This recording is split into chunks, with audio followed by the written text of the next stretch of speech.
24장은 우리 벨릭스 총독 앞에 선 바울의 변호의 내용들이 소개되고 있습니다. 도둘러처럼 사회적으로 인정을 받고 성공한 사람들이 많지만 그 사람이 누구를 위해서 어떻게 사용되어지는가는 굉장히 중요한 일이죠. 우리 대제사장 아나니아의 변호인으로 왔었던 이 도둘러, 권력에 아부하고 권력에 아첨하기 위해서 그 좋은 재능을 권력을 위해 사용했던 그런 이야기들을 우리 지난주에 들었습니다.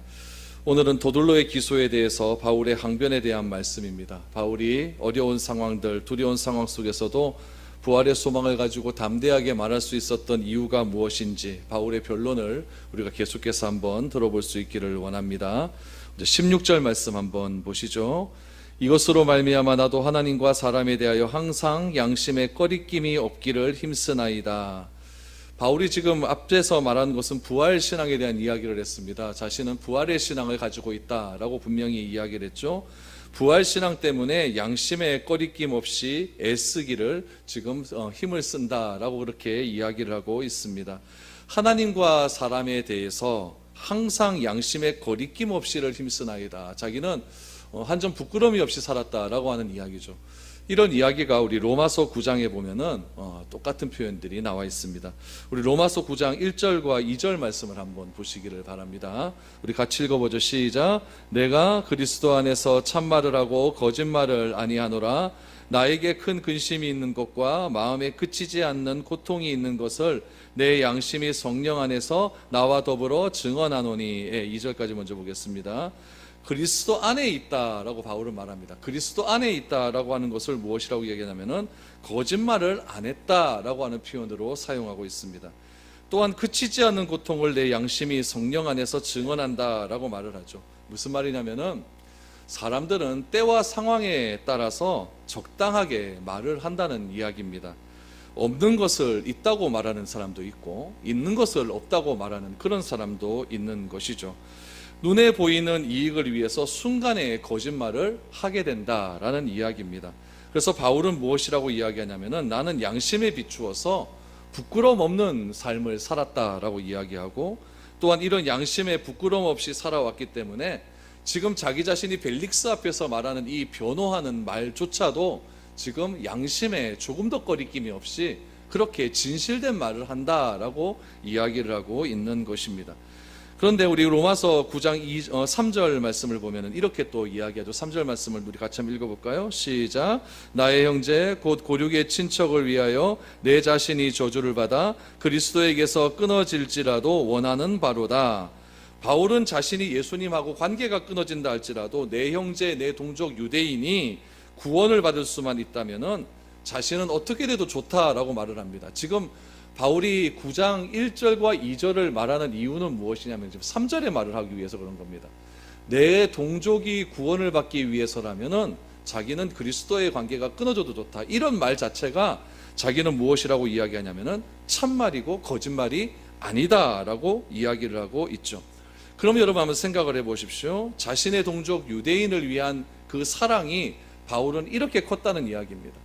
그러면 자신의 동족 유대인은 지금 바울에 대해서 어떻게 대항을 하고 있습니까? 지금 자신을 죽이려고 고소하고 있는 사람은 이방인이 아니라 유대인입니다. 유대인의 최고의 권력자였던 종교의 최고 지도자였던 대제사장 아나니아가 있습니다. 아나니아가 지금 자신을 지금 고소하기 위해서 변호사를 하나 자기가 데려오지 않았습니까? 그 사람의 이름이 도둘러입니다. 지금 바울은 법정 안에 서 있죠. 법정 그 뒤에 주변에 있는 수많은 구경하는 사람들 다 유대인들입니다. 예루살렘에서는 어떤 일들이 있었습니까? 바울이 죽기 전에는 먹지도 마시지도 않겠다고 하는 사람이 몇 명? 40명이나 있지 않았습니까?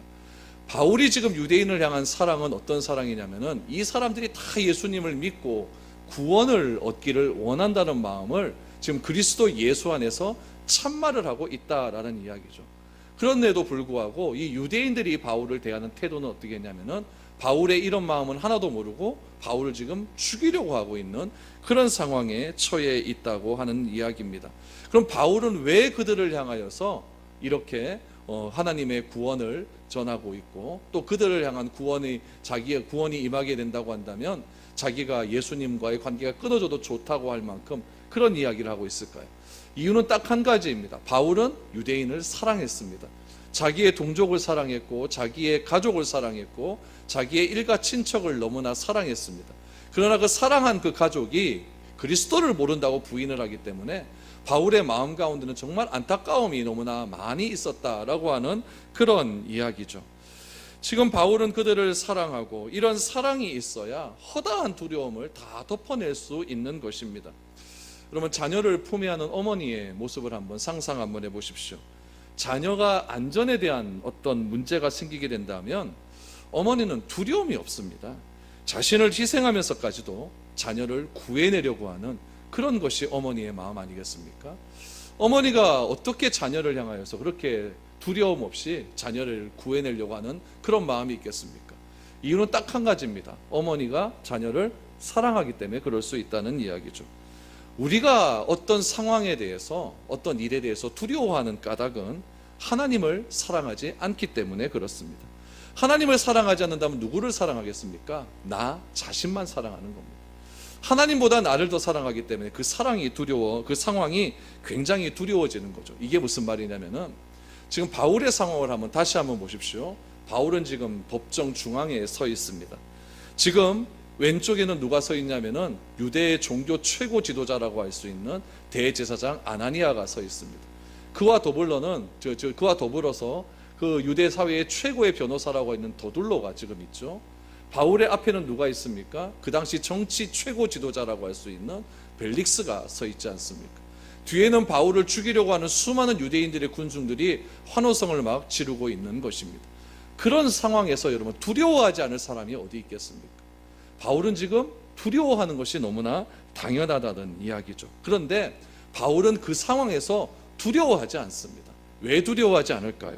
그 이유를 여러분 17절에서 우리가 발견할 수가 있게 됩니다. 여러분 17절에서 21절 말씀을 한번 보시기 바랍니다. 이 17절에서 21절 말씀이 더둘로가 바울을 기소한 내용에 대한 바울의 사실 증명입니다. 17절부터 제가 읽어드리겠습니다. 여러 해 만에 내가 내 민족을 구제할 것과 재물을 가지고 와서 드리는 중에 내가 결례를 행하였고 모임도 없고 소동도 없이 성전에 있는 것을 그들이 보았나이다. 그러나 아시아로부터 온 어떤 유대인들이 있었으니 그들이 만일 나를 반대할 사건이 있으면 마땅히 당신 앞에 와서 고발하였을 것이요, 그렇지 않으면 이 사람들이 내가 공회 앞에 섰을 때에 무슨 옳지 않은 것을 보았는가 말하라 하소서. 오직 내가 그들 가운데 서서 외치기를 내가 죽은 자의 부활에 대하여 오늘 너희 앞에 신문을 받는다고 이 한 소리만 있을 따름이니이다 라고 말합니다. 무엇이라고 이야기합니까? 바울이 예루살렘에 왜 왔다고요? 구제연금 전달하러 왔습니다. 지금 바울이 예루살렘에 온 것은 소아시아의 교회들이 헌금을 모은 거예요. 헌금을 모아서 예루살렘 교회가 지금 심히 재정적으로 어려운 상태에 있으니까 헌금 전달하러 예루살렘에 왔다라고 말을 합니다. 또 17절 이하에 보니까 내가 결례를 행했다라고 하는 건 무슨 말이냐면은 자기가 성전에 와서 제사를 드리는 일을 결례를 행한다라고 표현을 사용하는 겁니다. 자기가 성전에 와서 제사를 드리는 일에는 조금도 성경의 이외대로 한 일이, 율법의 이외대로 한 일이 없었다는 이야기죠. 정확하게 행했다라는 이야기입니다. 그래서 바울은 아무 소동 없이 자기는 성전에서 제사를 바로 드렸다라고 말합니다. 그런데 아시아에서 온 어떤 유대인들이 무엇이라고 이야기합니까? 자기가 성전에서 제사를 드리고 나와서 성전 밖에서 어떤 이방인들과 함께 지나가고 있는데 그것을 보고 아시아에서 온 유대인들이 성전에 대한 결례를 방해했다, 결례를 훼손했다라고 이야기한 겁니다. 무슨 말이냐면은 이방인들이 성전에 들어가면 안 되거든요. 안 되니까 그것은 바울은 절대 이방인을 데리고 성전에 들어가지 않았는데 성전 밖에 지나가는 것을 보고 아시아에서 온 어떤 유대인들이 이렇게 모함을 했다라고 이야기를 하는 것이죠. 그래서 이방인을 데리고 성전에 지나간 것밖에 없는데 이것을 가지고 성전에 들어왔다라고 하는 오해 때문에 이 모든 일이 시작이 되었다라고 바울은 설명을 하고 있는 거죠. 이 오해를 더둘로가 기소를 할 때 어떻게 기소를 했냐면은 바울은 성전을 더럽혔다라고 우리 24장 앞부분에 보면 그렇게 이야기를 한 것입니다. 그러니까 바울은 지금 전혀 두려운 것이 없는 겁니다. 왜 그렇습니까? 자기는 참만 말하고 있기 때문에. 자기는 나를 위해서 그렇게 이야기한 것이 아니라 자기는 하나님을 사랑하는 사람이었고, 하나님을 사랑하면서 내가 하나님의 율법을 철저하게 지킨 사람이었고, 하나님의 율법대로 세운 이 온전한 교회를 위해서 지금 무엇을 하러 왔습니까? 구제헌금 전달하러 온 거고, 그리고 오순절날 성전에 와서 예배 드린 거 자기는 아무런 문제가 없다는 이야기죠. 그러니까 바울은 지금 최고 권력자 앞에서도 전혀 두려움이 없는 이유가 참만을 하고 있다. 나는 그리스도 안에서 거짓말을 하는 사람이 아니다라고 이야기를 한 거죠. 그러면 이런 모든 상황을 총체적으로 판단해야 될 유대 총독 벨릭스는 어떻게 판단을 할까요? 벨릭스는 지금 이 상황을 바르게 파악하고 있을까요? 또 그릇되게 파악을 하고 있을까요? 오늘 22절 23절 말씀에 보면은 벨릭스가 바울이 변호한 이 내용을 정확하게 알고 있습니다. 22절부터 보십시오. 벨릭스가 이 도에 관한 것을 더 자세히 아는 고로 연기하여 이르되, 천부장 루시아가 내려오거든 너희 이를 처결하리라 하고 백부장에게 명하여 바울을 지키되 자유를 주고 그의 친구들이 그를 돌보아 주는 것을 금하지 말라 하니라 라고 말합니다. 여러분, 벨릭스가 이제 판단을 내립니다. 판결을 하는 겁니다. 판결을 하는데 이 도에 관한 것이라고 얘기합니다. 이 도, 지난주에 말씀을 드렸죠. 이 도는 무슨 도라고 그랬습니까? 십자가와 부활이라고 했습니다. 십자가와 부활에 관한 것을 벨릭스가 안다 모른다? 지금 여기서 보니까 더 자세히 안다라고 말을 합니다. 그럼 벨릭스는 이 사실을 어떻게 알고 있었을까요? 벨릭스는 자기의 와이프가 유대인 여자입니다. 드루실라라고 하는 유대인 여자인데, 뒤에 보면 이 드루실라에 대한 이야기가 조금 나옵니다. 이 드루실라에 대한 이야기를 통해서 유대 사회에서 있었던 이야기를 다 듣고 있었던 겁니다. 여러분, 이건 예수님의 상황과 똑같습니다. 예수님도 재판을 받을 때 빌라도 앞에서 재판을 받지 않습니까? 그런데 빌라도의 아내가 빌라도에게 무엇이라고 이야기합니까? 저 예수는 아무런 잘못이 없다 그러잖아요. 그럼에도 불구하고 군중들이 막 환호성을 일으켜서 예수를 십자가에 못 박으라라고 했더니 빌라도가 무엇을 이야기합니까? 예수를 내어주고 자신은 이것에 대해서 아무런 죄가 없다면서 손을 씻어버리지 않습니까? 빌라도도 자신의 아내를 통해서 예수에 관한 이야기를 다 들었던 겁니다. 이 벨릭스도 마찬가지죠. 벨릭스도 자신의 아내가 드루실라라고 하는 아내가 있는데, 이 아내가 유대인이란 얘기죠. 이 유대인이기 때문에 이 드루실라라고 하는 아내로부터 이 도에 관한 것, 십자가와 부활에 관한 것을 다 듣고 자세히 안다는 이야기입니다.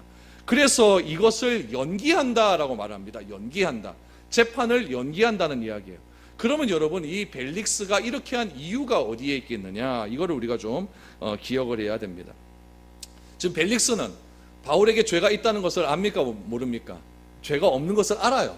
지금 벨릭스는 바울이 무죄라는 것을 알고 있습니다. 누구한테 들었기 때문에? 자신의 아내로부터 들었기 때문에 알고 있어요. 그런데 벨릭스가 지금 이 상황에서 무죄를 선언합니까? 아니면 자기의 요즘 말로 하면 대법원에서 고등법원으로 내려보냅니까? 오히려 내려보내는 거예요. 오늘 23절 말씀해 보니까 천부장 루시아가 내려오거든 너희 일을 처결하라 라고 말하잖아요. 그러니까 자기가 판결을 하는 거예요, 안 하는 거예요? 안 하겠다는 이야기예요. 그럼 왜 벨릭스는 바울이 무죄인 줄 알면서도 이 일을 자기가 판결해서 책임지려 하지 않고 지금 천부장이었던 루시아에게 이 책임을 넘기는 것일까요? 이유는 딱 한 가지입니다. 여러분, 그 당시에, 요즘도 그렇겠지만은 그 당시나 요즘이나 정치라고 하는 것은 여러분 서로 간에 상호 협조가 있어야 되는 것 아닙니까? 지금 바울을 기소한 사람이 누굽니까? 유대의 최고 종교 지도자였던 아나니아입니다. 근데 정치의 최고 지도자였던 벨릭스가 바울을 향하여 무죄를 선언해 버리면은 누구와 원수가 되는 거예요? 아나니아와 원수가 되는 거예요. 그 당시의 정치는요, 종교하고 철저하게 민감한 관계가 있었기 때문에, 특별히 이 벨릭스가 다스리는 이 유대라고 하는 나라는 철저하게 유대인 중심, 하나님 중심, 성정 중심의 사회였기 때문에 종교적인 어떤 기득권을 무시해버리면은 자기의 어떤 정치적인 입지가 굉장히 약해진다는 것을 너무나 잘 알고 있었다는 거죠. 그래서 자기가 만약에 바울을 무죄를 선언해버리면은 누구와 관계가 안 좋아지냐면은 종교 최고 지도자인 대제사장 아나니아와 관계가 틀어질 것이라는 것을 너무나도 잘 알고 있었다는 이야기죠. 그래서 그는 나름대로 머리를 쓰는 겁니다. 누구에게 이것을 내려보냅니까? 천부장 루시아에게 바울을 다시 보냅니다. 그래서 요즘 말로 하면 대법원에서 고등법원으로 내려보내는 겁니다. 그리고는 23절에 보니까 이 벨릭스가 기가 막힌 말을 합니다. 바울을 구속하되 23절 맞다 보니까 바울을 지키되 뭘 주라? 자유를 주라고 합니다. 또 그의 친구들이 그를 돌보아 주는 것, 요즘 말로 하면 뭐합니까? 뭐 오는 것? 면회 오는 것. 그것을 뭐 하지 말아라? 금하지 말라. 이게 하나님의 섭리입니다. 아주 기가 막힌 일들이 나오게 되는 거예요. 여러분, 바울이 재판을 받는 이유가 오늘 23절 때문에 그렇다는 이야기입니다. 바울이 재판을 받아야 되는 이유는 무엇입니까? 보호받기 위함이라는 이야기예요. 여러분 보십시오. 바울이 만약 여기서 벨릭스가 판단한 대로 무죄로 석방을 시킨다고 보십시오. 그럼 바울이 예루살렘에 가겠습니까? 안 가겠습니까? 이 사람은 간부도 남는 사람이에요. 가면은 바울이 죽기 전에 먹지도 마시지도 않겠다고 하는 40인의 특공대가 있습니다. 이 사람이 암살 계획을 그때 잡지도 않았습니까? 그 암살 계획이 아직 끝나지 않은 거예요. 그런데 지금 먹지도 마시지도 않겠다고 하는 40명이 어떻게 해서든지 바울을 암살하려고 하는 것은 뻔한 일입니다. 그래서 바울은 어디가 지금 유대 사회에서, 예루살렘 이스라엘 사회에서 제일 안전한 거냐면 감옥이 제일 안전합니다. 왜 그럴까요? 누가 지키기 때문에? 군인들이 지키고 있으니까요. 바울을 제일 안전한 곳에 하나님께서 감옥에 넣어 주셨다는 이야기입니다. 여러분, 성경에 보면은 하나님께서 사용하시는 사람 중에 전과 있는 사람이 꽤 많이 있습니다. 요셉 전과 몇 범입니까? 요셉도 감옥에 갔습니다. 그렇죠? 감옥에 갔어요. 다니엘은 감옥에 갔습니까? 안 갔습니까? 다니엘 이 사람도 전과가 좀 있어요. 그렇죠? 다니엘 감옥에서 사자굴 에서 벗어나지 않습니까? 감옥에 있어요. 여러분, 성경에 보면은 감옥에 가는 것이 하나님이 안전하게 지켜주시는 일들이 꽤 많이 있다는 것을 기억해야 됩니다. 여러분, 우리가 예수를 믿다가 뭐 좀 잘못해서 감옥에 갈 수 있습니까? 없습니까? 있죠. 감옥에 갈 수도 있죠. 병원에 갈 수 있습니까? 없습니까? 있죠. 퇴직당할 수 있습니까? 없습니까? 있죠. 이것은 하나님께서 뭐 하라는 얘기냐면 좀 쉬라는 이야기입니다. 좀 쉬라는 이야기. 쉬면서 하나님께서 새로운 일 주실 때까지 좀 기다리라는 이야기예요. 저는 청년부 하면서 청년부 애들이 이렇게 뭐 직장에 좀 그만두고 그러면 막 박수 쳐줬습니다. 이제 드디어 성경 1도 갈 때가 됐구나. 드디어 성경 1도 갈 때가 됐구나. 막 박수 쳐줬어요. 그러면서 그동안 하지 못했던, 일 때문에 하지 못했던 성경 공부도 좀 같이 좀 하고 성경도 읽고 또 신방도 좀 같이 다니고 그렇게 하자라고 이야기를 했어요. 여러분, 하나님께서 우리를 지키시고 인도해야 하는 방법은 내 생각과는 굉장히 다릅니다. 하나님께서 나를 지켜주시려고 하면은 좀 좋은 데서 지켜주실 것 같은데, 하나님께서 지금 성경에 보니까 지켜주시는 방법이 어디입니까? 감옥입니다. 여러분, 감옥이, 그 당시에 감옥은요, 요즘처럼 이렇게 시설이 좋은 감옥이 아니거든요. 지하로 들어가고 습기가 굉장히 탓한 곳이고 굉장히 눅눅하고 살기가 좋지 않은 그런 곳입니다. 그런 곳에서 지금 바울이 하나님의 쉼을 누리고 있다는 이야기예요. 특별히 여러분 23절 말씀해 보니까 지키되 자유를 주라. 감옥에서 자유를 얻습니다. 자유를 주고 또 그의 친구들이 그를 돌보기 위해서 오게 되면은 마음대로 면회할 수 있도록 그렇게 좀 해줘라 라고 지금 벨릭스가 천부장 루시아에게 이야기를 했다는 이야기입니다. 그럼 바울이 여기서 지금 석방되면은요, 바울은 성격상 또 일을 합니다. 바울이 지금 꿈이 무엇입니까? 어디를 가고자 합니까? 로마로 가고자 하잖아요. 하나님께서 바울에게 사도행전 23장 11절 말씀해 보면은 이런 말씀을 하셨어요. 로마에서도 증언하리라 라는 말씀이었어요. 로마에서도 증언하리라. 그럼 바울이 로마에 가는 것은 하나님께서 허락하신 일, 허락하시지 않은 일, 허락하신 일이에요. 그럼 바울의 입장에서는 이 말을 어떻게 이해를 하냐면은 하나님께서 로마도 가야 하리라 그랬으니까 바울은 지금 간다고 생각을 합니다. 왜냐하면 바울의 성격 급하거든요. 보통 급한 사람 아닙니다. 근데 하나님께서 로마도 가리라라고 하는 것은 지금 가라는 이야기가 아니라 몇 년 뒤에, 바울이 2년 뒤에 석방되거든요. 2년 뒤에 가리라라고 하는 이야기. 그럼 그 2년의 시간은 어떤 시간입니까? 바울이 안전하게 보호를 받는 시간입니다. 여러분, 바울이 죽기도 전에 먹지도 않고 마시지도 않겠다는 사람들이 2년 동안 먹지도 마시지도 않겠습니까? 그럼 자기들이 먼저 죽죠. 얘네들은 틀림없이 몰래 먹었을 겁니다. 먹다가 바울이 계속 안 되니까 지들끼리 포기를 했겠죠.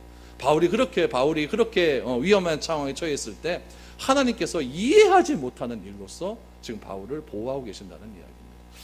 그럼 우리들의 삶도 그런 때가 있겠죠. 그렇죠? 내가 참 힘들고 어려울 때, 참 고난이 많이 벅쳤을 때, 또 참 경제적으로 어려울 때, 육체적으로 어려울 때, 그럴 때 어떻게 좀 해줬으면 좋겠는데 하나님께서 이해하지 않는 손길을 통해서 나에게 힘을 주시고 도움을 주시고, 이해하지 않는 사람이 말 한마디 던짐을 통해, 또 카톡 하나 보내는 그 메시지를 통해서 내가 위로를 받을 때가 얼마나 많이 있겠습니까? 여러분, 그것이 하나님께서 우리를 위로하시고 안전하게 보호하시는 그런 방법임을 우리는 꼭 기억해야 됩니다. 하나님께서 감옥에서 바울을 2년 동안 보호를 해 주십니다. 야곱의 집이 70여 명의 야곱의 집이 출애굽 이집트로 다 들어가지 않습니까? 이집트로 들어가서 430년을 이집트에서 종살이라며 살아가게 됩니다. 그렇다면 왜 하나님께서 하필이면은 이집트라고 하는 그 우상 숭배의 땅으로 이 야곱의 가족을 글로 보내셨을까요? 이유는 딱 한 가지입니다. 야곱의 가족을 보호하시기 위함입니다. 왜 그것이 그렇게 되냐면은 하나님께서는 언약에 신실하신 분이기 때문에 아브라함과 맺었던 그 언약을 어떻게 해서든지 이루셔야 됩니다. 아브라함으로부터 야곱 때까지 이르기까지 지금 한 100여 년의 시간이 지나가게 됐죠.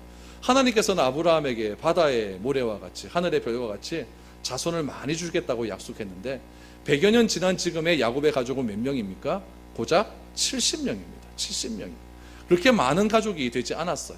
그런데 야곱이 그 70명의 가족을 가지고 그렇게 광야에서, 그렇게 어떤 한 도시에서 살아가게 된다면 주변 이방 나라의 침범을 받게 되면 그들은 금방 멸망당하고 마는 그런 가족이 될 수밖에 없는 거예요. 그래서 하나님께서 그들을 가장 안전하게 들여보내신 곳이 어디라고요? 이집트로 들여보내십니다. 이집트 중에서 가장 좋은 곳에 살게 하십니다. 고센 땅. 고센 땅은 이 야곱의 가족들이 살기 너무 좋은 땅이었어요. 야곱의 가족의 직업이 그때 뭐였냐면은 양을 치는 사람입니다. 고센 땅은 풀이 많이 있는 곳이었거든요. 이거 이집트 사람들은 목축업하는 사람 별로 좋아하지 않습니다. 그들은 다른 나름대로 농사를 짓는 사람들이기 때문에 목축업은 별로 상관없는 거예요. 그러니까 풀이 많은 곳은 목축업하는 사람들에게는 굉장히 이로운 땅이 될 수가 있는 거죠. 야곱이 그쪽으로 들어갑니다. 그곳에서 430년 동안 그렇게 편안하게 지낼 수 있게 됩니다. 뒤에 가서는 그들이 고생도 하고 좀 그랬지만은 결국 그들이 출애굽하고 난 다음에 그들의 인구는 몇만 명으로 변합니까? 남자만 60만 명, 200만 명의 사람으로 엄청나게 불어나게 됩니다. 그때 당시의 상황을 바라보게 되면은 어떻게 야곱이 이집트로 들어간 것은 우상의 속으로 들어간 것 같은 그런 것이었지만 그것이 바로 하나님의 보호하심이었다는 거예요. 그래서 어떤 신학자들은 야곱의 가족이 이집트로 들어간 것이 어머니의 자궁안으로 들어간 것과 똑같다라고 말을 합니다. 자궁안에 들어서 10개월 동안 잘 양육되었다가 10개월이 지나면은 출산을 한 것처럼 이집트도 430년이라고 하는 이집트라고 하는 자궁 속에서 풍성하게 먹고 마시면서 출애굽할 때가 되자 지금 나와서 가나안 땅으로 가게 되었다라는 이야기죠. 그럼 바울의 삶이 보니까 그런 삶이에요. 바울이 하나님을 그 다메섹으로 가는 길거리에서 예수님을 만나지 않습니까? 하나님께서 바로 바울을 사용하지 않았어요. 아라비아 광야로 가서 3년 동안 가만히 있게 하십니다.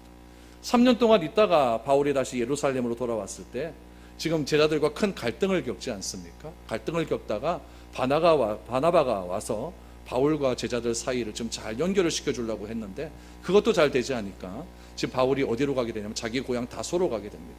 다소로 가서 몇 년을 있습니까? 10년의 세월을 있게 되는 거예요. 10년 후에 바나바가 안디옥에서 교회를 시작하면서 그렇게 했을 때 바나바가 바울을 고향 다소로 데리고 가서 다시 안디옥에 와서 그렇게 10년간 공동 목회를 또 10년이 지난 다음에 공동 목회를 하지 않습니까? 여러분, 로마로 갈 때까지는 지금 바울이 2년간 재판을 받으면서 쉴 때가 필요하다는 이야기입니다. 하나님은 때로는 우리를 쉬라고 하실 때가 있습니다. 그때 너무 마음 졸이지 마시고요, 편히 쉬십시오. 편히 쉬시면서 내 마음도 다스리시고 내 육체도 다스리시고 이렇게 편히 쉬시기 바랍니다. 여러분, 이 쉼이 결국 뭐냐면은 어떤 믿음에서 나오냐면은 하나님의 일에는 실수가 없다고 하는 그런 믿음에서 나오는 쉼일 수 있습니다. 내가 지금 빨리 일을 해야 되는데 내가 지금 어떻게 지금 이럴 수가 있느냐? 그것은 내 생각이고 내 생각과 하나님의 생각은 다르지 않습니까? 하나님은 지금 좀 쉬라고 하는 말씀입니다. 바울은 빨리 지금 로마로 가야 되겠지만 하나님은 바울을 2년 동안 쉴 수 있는 기간을 마련해 주었습니다. 그 다음에 어떤 일이 일어났을까요? 24절 25절 보십시오. 수일 후에 벨릭스가 그 안에 유대 여자 드루실라와 함께 와서 바울을 불러 그리스도 예수 믿는 도를 듣거늘 바울이 의와 절제와 장차 오는 심판을 강론하니 벨릭스가 두려워하여 대답하되 지금은 가라, 내가 틈이 있으면 너를 부르리라 하고 라고 말합니다. 며칠 후에, 지금 며칠이 지났습니다. 그렇죠? 바울이 지금 자유롭게 면회를 한 날로부터 며칠이 지났습니다. 벨릭스가 자신의 아내 이름이 나오죠. 아내 드루실라와 함께 바울을 불러서 뭐를 듣는다? 도를 듣는 거예요. 십자가와 부활에 대한 그 도를 듣는 거죠. 왜냐하면 하나님 자기 앞에서 재판을 받으면서 이렇게 담대하게 편안하게 재판을 받는 사람은 벨릭스가 그 당시 유대의 총독으로 온 이후로 이런 사람 처음 봤거든요. 그러니까 궁금합니까? 궁금 안 합니까? 이건 되게 궁금한 일이거든요. 그래서 바울은 다른 사람과 어떻게 이렇게 다룰 수 있느냐, 너는 어떻게 이렇게 평안하게 재판을 받을 수가 있느냐, 이거는 쫄아야 마찬가지인데 이 갑과 을이 바뀐 것 같거든요.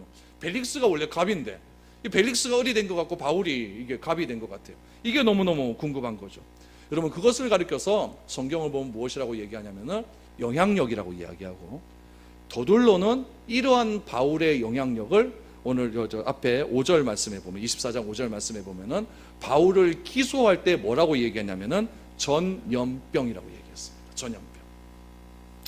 전염병이라고 하는 말이 여러분 그리스도에게는 정확한 말입니다. 이 개역 개정판에는 전염병 나와 있는데 예전 성경에는 연병이라고 나왔습니다. 연병. 연병이라고 나오죠. 여러분, 우리가 세상을 전염시키지 않으면은 우리는 세상에 감염이 됩니다. 전염과 감염을 잘 이해하셔야 돼요. 교회는 세상을 전염시키는 그런 모임입니다. 근데 교회가 세상을 전염시키지 못하면 세상의 가치가 교회를 뭐 시킬까요? 감염을 시켜버려요. 그래서 교회라고 하는 존재는 항상 우리 그리스도의 거룩한 영향력, 오늘 본문에 나온 대로 그 도를 세상에 전염시키는 전염병과 같은 사람이 되어야 된다는 이야기입니다. 바울은 홀로 세상과 맞서고 있지만 총독은 바울을 보고 범상치 않다라고 생각을 한 거예요. 그래서 그 도를 듣고 시간 날 때마다 바울을 부르겠다라고 이야기합니다. 여러분, 이 벨릭스에 대해서 조금 알 필요가 있습니다. 벨릭스는 어떤 사람이었냐면은 출신 성분이 그렇게 좋은 사람이 아니었습니다. 역사학자들의 기록에 의하면 벨릭스는 노예 출신입니다. 여러분, 노예 출신이 유대의 총독의 자리까지 올라간 거예요. 그럼 이 사람이 어떻게 해서 이렇게 올라갈 수 있을까요? 정상적인 방법이요? 안 됩니다. 그거는. 그 당시에 계급사회가 피라미드 계급사회 아닙니까? 최고의 정점에는 누가 있냐면 스카이캐슬이네요. 최고의 정점에는 스카이가 있는 거예요. 그 스카이라고 불리는 사람이 누구냐면은 황제입니다. 로마의 그 가이샤가 있는 거죠. 그 밑에는 누가 있냐면은 점쟁이들이 있죠. 무당들이 있고 철학자들이 있습니다. 그 다음에는 군인들을 비롯한 무사들이 있죠. 제일 밑에 계급은 누가 있겠습니까? 노예 천민들입니다. 그 노예 천민들이 열심히 일해서 누구를 위한 일을 합니까? 제일 위에 있는 가이샤를 위한 일을 하는 거예요. 그러니까 이 천민들이 위로 올라갈 수 있는 방법은 전혀 없습니다. 그런데 단 한 가지가 있어요. 뭐냐면 뇌물입니다. 벨릭스는요, 그 위에 사람에게 잘 보이기 위해서 온갖 아첨과 아부와 눈치와 뇌물을 먹여가면서 그렇게 자기의 진급을 조금씩 올렸던 그런 사람이었습니다. 그러니 여러분, 자기가 그런 식으로 자기 위의 계급의 사람을 누르고 올라갔으니까 지금 자기의 위치에서 그 사람에게 평강이 있겠습니까? 없겠습니까? 어떤 사람이 또 자기를 누르고 올라올 수 있을까라고 하는 그런 불안감 때문에 이 사람은 잠을 자지 못하는 불면증에 시달리는 그런 사람이었어요. 그렇기 때문에 두뇌 회전이 굉장히 빠릅니다. 이 바울을 무죄로 석방하면 누구에게 등 돌릴까봐? 유대의 종교 지도자였던 아나니아가 등을 돌릴 것이 두렵기 때문에 뻔히 무죄인 줄 알면서도 석방을 안 시키는 그런 사람이 벨릭스였다는 이야기예요. 이런 벨릭스가, 여러분, 이 벨릭스가 자기 자리를 지키기 위해서 항상 불안한 삶을 살아가고 있는데, 자신은 높은 위치에 있으면서 자유를 누리면서 권력을 가지고 불안한 삶을 살아가고 있는데, 내 앞에 있는 바울은 권력도 없고 지금 지위도 낮고 많은 사람에게 두들겨 맞아서 엉망진창인 모습이라도 있음에도 불구하고 나는 두려운데 이 사람은 평안한 거예요. 그러니까 이 벨릭스의 입장에서는 미치는 노릇이죠. 어떻게 이럴 수 있는가, 어떻게 이럴 수 있는가. 그러니까 궁금한 것이죠. 뇌물을 주고 동료들을 모함하면서 자기는 총독의 자리까지 올라왔는데, 바울은 지금 그런 자리에 있지도 않으면서 당당하니 궁금한 것이 너무나 다량한 거죠. 여러분, 우리의 삶이, 우리가 걸어가는 도가 다른 사람에게 좀 궁금하게 보여야 됩니다. 너는 왜 그렇게 사는데? 너는 어떻게 그렇게 평안한 삶을 살 수 있는데? 너는 어떻게 샬롬의 은혜가 그렇게 넘칠 수 있는데? 이런 이야기가 믿지 않는 사람들에게서 자꾸 들려야 됩니다. 내가 좀 물질적으로 어렵고 병이 들어 힘들고 조금 낮은 직위에 있다 할지라도 그것이 중요한 것이 아니라, 너는 어떻게 그런 상황에 있음에도 불구하고 그렇게 평안한 삶, 얼굴에서 그렇게 환하게 웃을 수 있는 그런 삶, 그런 삶이 나타날 수 있는데, 이런 말을 들어야 된다는 거죠. 이런 말을 들을 때 내가 전염을 시키는 건 존재가 되는 겁니다. 나 때문에 여러분 예수 믿는 사람이 과연 몇이나 있습니까? 우리 아까도 보았지만은 내가 이 나를 따른 지 수년이 지났는데, 오랫동안 지났는데 왜 나를 모르느냐라고 예수께서 빌립을 향하여서 그렇게 책망하지 않습니까? 우리는 지금 10년, 15년, 수십 년을 예수를 믿고 있으면서도 나 때문에 예수 믿는 사람은 과연 몇 명이 있고, 나 때문에 세례를 받은 사람은 과연 몇 명이 있습니까? 여러분, 이것 그렇지 않는다고 한다면 우리의 믿음이 너무나 부족하다는 사실에 탐복을 해야 됩니다. 바울은 이처럼 자신의 상황과에 상관없이 세상을 전염시키는 그런 사람이었기 때문에 바울은 그 당시에 아주 높은 직위에 있는 벨릭스에게까지 자신의 영향력이 그대로 올라가게 된 겁니다. 그럼 벨릭스는 지금 바울에게 그 도에 대해서 알고자 했다라고 성경은 말하고 했는데, 그럼 바울은 과연 무엇을 이야기했을까요? 우리 요한복음 16장 8절 말씀을 한번 보시기 바랍니다. 요한복음 16장 8절 우리 같이 한번 읽어보죠. 시작. 그가 와서 죄에 대하여, 의에 대하여, 심판에 대하여 세상을 책망하시리라. 아멘. 그가 와서, 예수님께서 이거는 지금 제자들에게 성령에 대한 이야기를 하는 겁니다. 그가 와서, 그가 누굽니까? 성령님입니다. 성령님이 오시면 우리를 향하여 세 가지를 책망한다는 거예요. 첫 번째는 죄에 대하여, 두 번째는 의에 대하여, 세 번째는 심판에 대하여 책망을 한다라고 말을 합니다. 이 이야기를 바울이 그대로 이야기를 해줍니다. 오늘 본문 25절 말씀을 한번 보시기 바랍니다. 25절에 보니까 바울이 의와 절제와 장차 오는 심판을 강론하니 벨릭스가 두려워하여 대답하되 지금은 가라, 내가 틈이 있으면 너를 부르리라 라고 말을 합니다. 여러분, 바울이 25절에서 무엇을 얘기합니까? 의와 절제와 심판에 대한 이야기를 한다는 거예요. 의와 절제와 심판에 대한 이야기는 결국 무엇에 대한 이야기? 성령에 대한 이야기를 한다는 겁니다. 그러면은 왜 바울이 벨릭스에게 의와 절제와 심판에 대한 이야기를 할까요? 벨릭스의 원래 신분이 뭐라고요? 노예 출신입니다. 노예 출신에서 총독까지 올라가려고 그 길이 정당한 방법으로 올라갔겠습니까? 불의한 방법으로 올라갔거든요. 그래서 지금 의에 대해서 이야기를 해줍니다. 벨릭스와 같이 이야기 들으는 아내 드루실라, 이 드루실라도 보통 여자가 아니에요. 이 드루실라는 어떻게 벨릭스와 결혼했냐면은, 이 드루실라가 원래 결혼한 여자였습니다. 그런데 권력에 미쳐버린 거예요. 그래서 자기 신랑을 버려버리고, 그 당시 유대 사회에서 여자가 남편을 버리는 건 있을 수가 없는 일이거든요. 근데 이 남편을 차버리고 벨릭스를 꼬셔가지고 벨릭스와 결혼한 거예요. 그러니까 여러분, 이 드루실라도 보통 여자가 아니죠. 바울이 지금 25절에서 뭐에 대해, 의와 뭐에 대해서? 절제에 대해서. 왜 절제에 대한 이야기를 합니까? 이 드루실라와 벨릭스의 권력 탐욕에 대한 것들을 이야기해 주는 거예요. 절제에 대해서 이야기합니다. 성령이 오시면 의와 절제와 또 무엇에 대한 심판에 대해서 얘기한다. 네가 행한 대로 반드시 심판받을 것이다 라는 이야기를 하자, 벨릭스가 무엇이라고 이야기합니까? 두려워하기 시작을 합니다. 자신의 삶을 아니까요. 두려워하기 시작하면서 지금 가라, 듣기 싫다는 얘기죠. 지금 가라, 틈이 있으면 내가 다시 너를 부르겠다라고 말을 합니다. 여러분, 성경은 내가 듣고 싶은 말만 골라서 듣는 것이 아닙니다. 성경은 무엇이냐면은 내가 듣기 싫은 소리를 듣는 것이 바로 성경의 하나님의 말씀이라는 이야기죠. 여러분, 성경을 아주 교묘하게 편집해서 읽으면 안 됩니다. 설교는 여러분이 듣고 싶은 이야기를 하는 자리가 아니라 듣기 싫은 이야기를 들으라고 지금 하나님께서 여러분과 저를 만나게 하셨다는 사실을 기억하셔야 됩니다. 지금 벨릭스에게 바울은 이런 이야기를 해줍니다. 그리고는 26절 보니까 아주 안타까운 이야기가 나옵니다. 26절 보니까 동시에 또 바울에게서 돈을 바랄까 바라는 고로 더 자주 불러 같이 이야기하더라. 벨릭스가 지금 하는 짓을 보십시오. 왜 벨릭스가 바울에게 돈을 바랄까요? 바울이 돈이 있는 것을 알았기 때문에 그래요. 바울이 왜 돈이 있었죠? 소아시아에서 돈 걷어온 거 있었거든요. 헌금 걷어온 거 있었거든요. 그 이야기를 바울이 자기 변호하면서 이야기했잖아요. 기억 안 나십니까? 한 20분 전에 이야기했는데 좀 전에 이야기했잖아요. 지금 예루살렘에 온 이유가 예루살렘 교회를 지금 도움을 주기 위해서 좀 돈 갖고 왔다라고 하니까 벨릭스가 돈을 바라는 고로 바울을 자꾸 부른다고 얘기하자는 거예요. 지금 벨릭스 자기도 돈 뇌물을 줘서 총독 자리에 올랐으니까 바울에게 돈을 바란다는 얘기는 무슨 얘기입니까?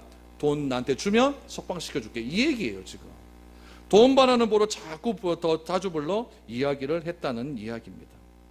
여러분, 돈에 미친 사람은 돈 얘기만 나오면 눈이 반짝반짝해집니다. 부동산에 미친 사람은 아파트 얘기만 나오면 눈이 반짝반짝해집니다. 제가 그런 사람 진짜 봤습니다. 바울이 하는 이야기는 의와 심판과 절제에 대한 이야기입니다. 그러나 벨릭스는 돈과 권력에 대한 이야기만 합니다. 이것이 여러분 믿는 자와 믿지 않는 자의 차이입니다. 더 안타까운 건 무엇이냐면 27절입니다. 이태가 지난 후 보르기오 베스도가 벨릭스의 소임을 이어받으니 벨릭스가 유대인의 마음을 얻고자 하여 바울을 구류하여 두니라. 26절에서 27절 사이에 몇 년의 시간이 지납니까? 2년의 시간이 지났습니다. 2년 동안 이 벨릭스는 돈을 바라기 위해서 수도 없이 바울을 불러냈을 것입니다. 바울이 돈을 줬습니까? 안 줬습니까? 안 줍니다. 바울은 무엇에 대한 이야기를 합니까? 돈 이야기하는 것이 아니라 의와 절제와 심판에 관한 성령에 대한 이야기를 합니다. 진짜 안타까운 건 무엇이냐면 2년 동안 바울로부터 설교를 들었음에도 불구하고 벨릭스는 예수를 믿지 않습니다. 이게 가장 안타까운 사실입니다. 여러분, 교회에 다니지 마시고 구원을 받으십시오. 구원에 대한 이야기를 들으려고 하지 마시고 구원의 확신을 가지십시오. 그것이 중요한 겁니다. 교회 10년, 20년 다니면 뭐합니까? 구원의 확신 없는데. 교회 그렇게 오래 다녀서 직분 받으면 뭐합니까? 내가 어떠한 어려움과 결대를 선택할 일이 있을 때 하나님의 뜻을 선택하지 않고 세상의 가치와 기준을 따라 선택한다면 그것이 내가 교회를 다닌 경륜과 직분이 무슨 의미가 있겠습니까? 지금 벨릭스는 그것이 안타까운 거예요. 2년 동안 그렇게 얘기 듣다가 결국 돈을 받았지만 돈을 안 주니까 벨릭스의 소임은 끝났다라고 말합니다. 2년의 시간이 지나고 또 다른 총독이 유대에 왔다는 이야기예요. 그 총독이 누굽니까? 보르기오 베스도라고 하는 총독은 왔다라는 얘기죠. 여러분, 시간은 지나면 정권도 바뀌고 사람은 바뀌지만 하나님의 구원은 절대 변하지 않습니다. 이때 당시에 바울로 들었던 그 바울이 전 선포했던 그 놀라운 성령에 대한 이야기, 의와 절제와 심판에 대한 이야기는 오늘도 동일하게 우리들에게 선포되어지고 있고 이 선포된 말씀을 믿는 자에게 구원의 놀라운 은혜는 임하게 된다는 이야기입니다. 여러분, 영원히 변하지 않는 구원을 바로 믿으셔서 또한 우리의 인생이 바른 인생으로 변화될 수 있는 그런 삶의 결단이 우리들 가운데 넘쳐날 수 있기를 축복드립니다.